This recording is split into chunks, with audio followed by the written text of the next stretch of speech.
तो अगर आपको बंदूक हाथ में उठाकर फोटो लेना अच्छा लगता है और बाजा बजाने वाले बच्चों पर आपको गुस्सा आता है और अगर उनको कोई थप्पड़ मार रहा हो तो ये चीज़ आपको फनी लगती है और आप कहते हो कि भाई अच्छा हुआ, इन बच्चों के साथ ऐसा ही होना चाहिए।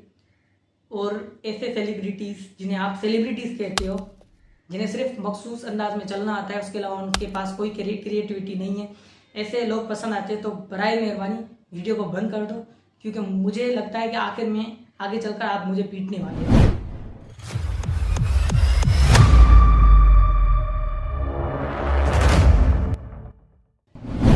दोस्तों, आज से 2 दिन पहले मोला जट नाम की मूवी रिलीज हुई थी और इस मूवी को देखकर ये लग रहा है कि ये मूवी इंग्लिश मूवी ग्लैडिएटर और इंडियन मूवी बाहुबली से भी अच्छी होने वाली है और ये बहुत तरक्की करेगी। ये देखकर मुझे काफ़ी खुशी हुई कि मुल्क में बहुत सारा पैसा आएगा और खुशहाली आएगी।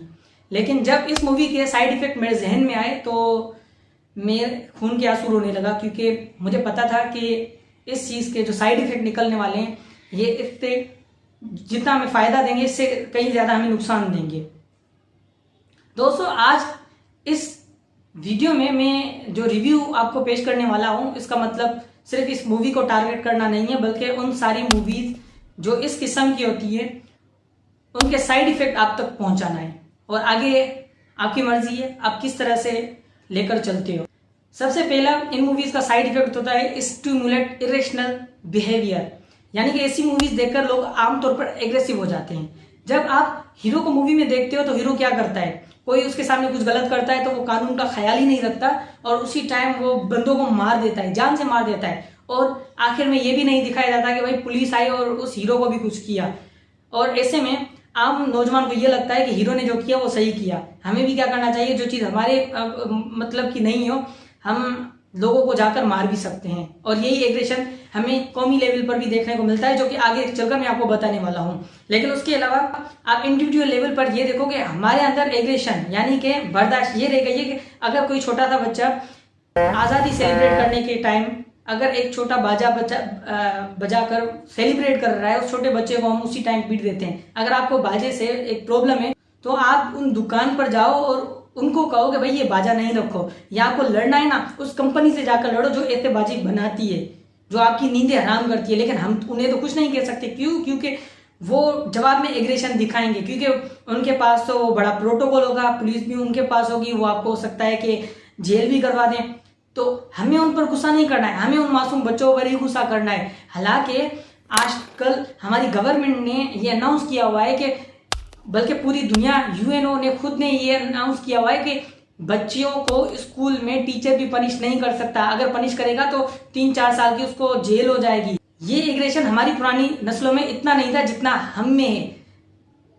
21st सेंचुरी में जब लोग एजुकेटेड है, पढ़े लिखे लोग हैं, वो ये काम कर रहे हैं, उसका सबब ये है कि वही पढ़े लिखे लोग इस किस्म की मूवीज देखते हैं जहां पर एक हीरो होता है जो विलेन को मुक्का मारता है तो वो 5 मीटर जाकर दूर गिरता है। तो जाहिर सी बात है ऐसी मूवी से हमें इंस्पायरेशन क्या मिलेगी, भाई आप गुस्सा करो, गुस्सा करना कोई गलत बात थोड़ी होती है, आप लोगों को पीट भी सकते हो, पुलिस आपको थोड़ी कुछ कहेगी, क्योंकि उस मूवी के अंदर रूल्स तो है ही नहीं, कॉन्स्टिट्यूशन तो है ही नहीं, मुल्क का कानून तो है ही नहीं, सारे के सारे गवर्नमेंट अंधी है, सारी की सारी पुलिस वो अंधी है, उनको कुछ नजर ही नहीं आता, वहां पर कोर्ट भी नहीं है।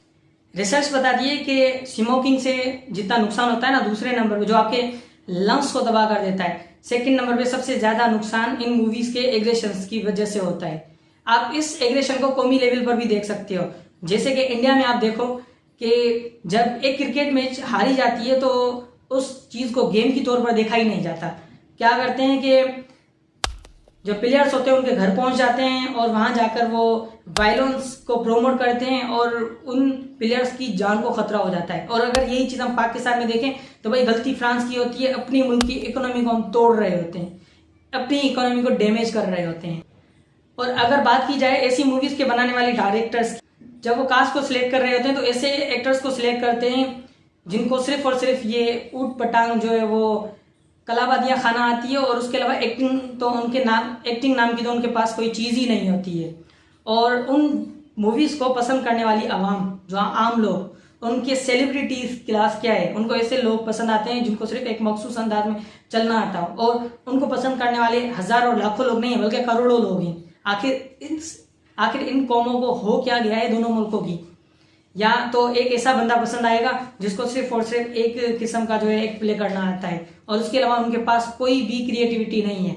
अगर उनसे इंटरव्यू लिया जाए तो 15 मिनट की क्लिप में सिर्फ और सिर्फ ये कहते रहेंगे कि भाई हम मशहूर हो गए, हम मशहूर हो गए। और उसके अलावा ऐसे लोगों को पसंद आते हैं कबीर सिंह। वाह, इस पूरी की पूरी मूवी में इस बंदे को दिखाया गया था कि अमीर होता है और एक लड़की को पसंद करता है, नहीं मिलती तो वो सिर्फ नशा करता रहता है और बैठा रहता है, नशा करता है, बैठा रहता है, कोई काम नहीं करता। आखिर ये हमें क्या लेसन देना चाहते हैं कि हम भी यही करें और कोई काम धंधा नहीं है, मुल्क की तरक्की कहाँ गई अगर हमारे नौजवानों को आप इस किस्म की मूवीज बनाकर दिखाएंगे और आप दिखाएंगे कि आपका हीरो ये काम करा है तो उनके पास इंस्पायरेशन क्या जाएगी। उसके अलावा भाई हमें हर्षद मेहता इसके नाम की मूवी ये लोग पसंद आते हैं। पूरी मूवी में हमें ये भी पता है कि ये बंदा एक क्रिमिनल है और गलत काम कर रहा है लेकिन वो हमें पसंद आ रहा है। या वो नवाजुद्दीन सिद्दीकी ने एक रोल प्ले किया था, मुझे मैं भूल रहा हूँ, वो हमें पसंद था, एक विलियन मूवी में पेश किया गया। अगर क्रिएटिविटी की बात करें तो आप 10 मूवीज देख रहे हैं दोनों मुल्कों की, आपको सारी मूवीज में एक ही कहानी मिलेगी। भाई विलियन को मुक्का मारा, वो 5 फीट जाकर दूर गिरा और हीरो को क्या करना है, रोमांस करना है और हीरोइन पसंद करनी है। अब ऐसी मूवीज के जो साइड इफेक्ट निकलते हैं वो ये निकलते हैं कि एक लड़का और लड़की जब होटल में मिलते हैं तो पेरेंट्स आकर उनको पनिश करते हैं, भाई ये तो हमारा कल्चर है ही नहीं। तो मूवीज में आप दिखाओगे तो यही चीज प्रोमोट होगी ना। लेकिन पेरेंट्स वो तो वैसे ही अपना उन बच्चों को गुलाम समझते हैं कि भाई आपको जो भी काम करना है आप अपनी पसंद का करना है, लेकिन शादी वो हमारी मर्जी की ही करनी है। डोमेस्टिक इश्यूज के बारे में मैं किसी दूसरी वीडियो में इस चीज़ को एक्सप्लेन करूंगा, लेकिन आज का जो हमारा टॉपिक है उसकी तरफ वापस आऊं तो हम क्या करते हैं, हमारे यहाँ क्या होता है कि अगर हीरो को और हीरोइन को रोने की एक्टिंग आती हो, हंसने की एक्टिंग आती हो और प्यार मोहब्बत की एक्टिंग आती हो तो वो बस मशहूर हो जाएगा। और अगर उसकी फेयरनेस स्किन है तो फिर तो उसके जो है वो करियर के 4 चांद ही लग गए, उसकी तो लॉटरी निकल आई। जबकि यहाँ पर क्रिएटिव लोग भी हैं। आप वीडियोस देख रहे होंगे, ये लड़का है जो VFX बना रहा है काइन मास्टर से।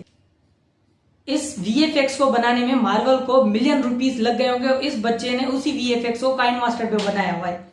इस किस्म के लोग भी हैं, लेकिन क्या है कि ऐसे लोगों को मौका नहीं मिलता। क्यों? क्योंकि मेरिट का सरेआम गला घोटा जाता है। सिर्फ हुकूमत इन मेरिट का गला नहीं घोटती, हम भी घोटते हैं, आप भी घोटते हो, क्योंकि आपको इस किस्म के सेलिब्रिटीज पसंद आते हैं ना। आप हालांकि आपकी कंट्री में अच्छी अच्छी मूवीज भी बनी होंगी जिनमें एक खास किस्म का मैसेज भी आपको दिया गया होगा, लेकिन वैसी मूवीज तो हमें पसंद नहीं है ना, हमें उनमें एग्रेशन देखने को नहीं मिला है। उम्मीद है कि ये वीडियो आपको पसंद आई होगी, लेकिन अगर नहीं पसंद आई हो तो भी मुझे कोई फर्क नहीं पड़ता, क्योंकि अगर आपको एग्रेशन पसंद है तो ये वीडियो यकीनन आपको नहीं पसंद आई होगी। Thank you very much.